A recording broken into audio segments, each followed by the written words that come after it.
সুদূৰ বাগদাদৰ পৰা অহা আজান পীৰে ৰচনা কৰা জিকিৰ সকলোৱে লৈছিল আঁকোৱালি। কিন্তু উদ্বেগৰ বিষয় যে আজান পীৰে ৰচনা কৰা জিকিৰসমূহৰ ভৱিষ্যত এক অনিশ্চয়তাৰ মাজলৈ সোমাই পৰিছে। জিকিৰ আৰু জাৰিসমূহ সংৰক্ষণ আৰু বহুল প্ৰচাৰৰ বাবে বিভিন্ন সময়ত বিভিন্নজনে বিভিন্ন ধৰণে চেষ্টা কৰি আহিছে।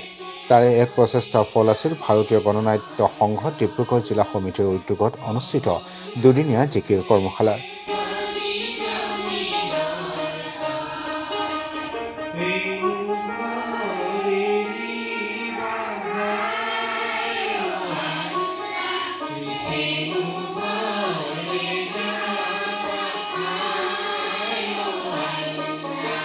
ভাৰতীয় গণনাট্য সংঘ ডিব্ৰুগড় শাখাৰ উদ্যোগত যি জিকিৰ কৰ্মশালা আয়োজন কৰিলে, আচলতে খুব সুন্দৰ কৰ্মশালা হৈছে।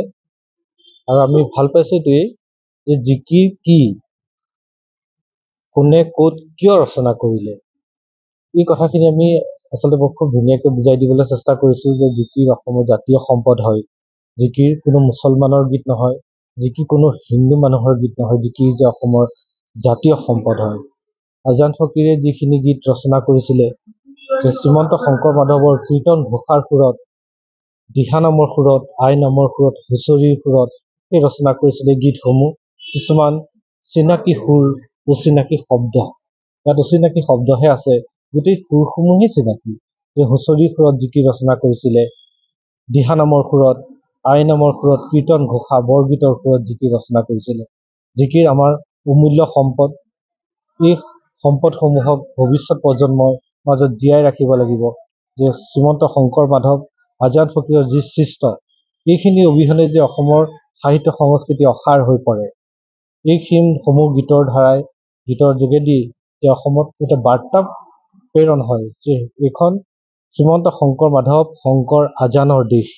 জিকিৰৰ প্ৰচাৰ প্ৰসাৰ আৰু সংৰক্ষণৰ ওপৰত লক্ষ্য ৰাখি আমোলাপট্টি নাট্য মন্দিৰত ভাৰতীয় গণনাট্য সংঘই আয়োজন কৰে এই জিকিৰৰ কৰ্মশালা।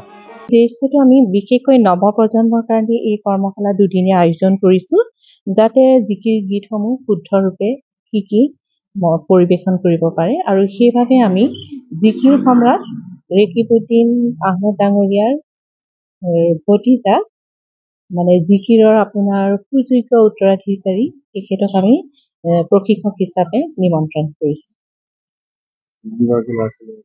আমাৰ প্ৰায় 56 মান হৈছে, আৰু গাৰ্জেনবোৰ যদিও তেওঁলোকেও শিকিছে।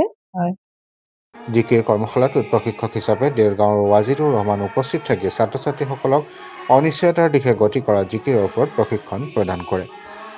বা জিকিৰনো কি, এইসমূহ কোনে ৰচনা কৰিছিলে, কিয় ৰচনা কৰিছিলে, ক'ত ৰচনা কৰিছিলে, যে সুদূৰ বাগদাদৰ পৰা আজান ফকীৰ আহি অসমীয়া ভাষা শিকি যে জিকিৰসমূহ ৰচনা কৰিছিলে, এইসমূহ কথা আমি এই কৰ্মশালাৰ মাজেদিয়ে আমি বুজাই দিবলৈ চেষ্টা কৰিছোঁ।